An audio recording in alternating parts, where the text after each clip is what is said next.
you want freedom, if you value freedom, you can't possibly have it as long as you play the victim role.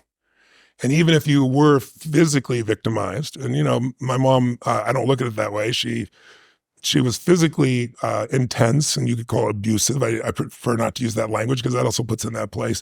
I never even told anybody about that experience until maybe 15 years ago. I was in New York, and I was with this group of young African-American and some Hispanic kids, all had single mothers, all from really troubled backgrounds.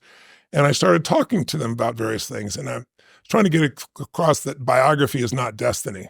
I was giving them different examples of people, but I could just see him. I could just mind read, look at this big, tall, white guy, and he's wealthy and easy for him, right? So I told them everything, things I never told anybody. And every single one of them was crying their eyes out. I was crying too.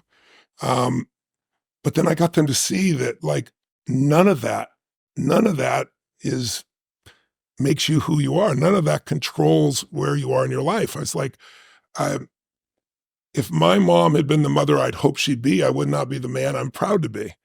So, and she did many beautiful things. But, you know, if I was a well-fed kid, would I be providing 30 billion meals for people? Would I work this hard to feed people that I'll never meet and never know and will never say thank you to me? I'm not looking for it. No. I mean, I'd love to believe I do. I'm a good person. You're a good person. But I wouldn't have had that hunger without that.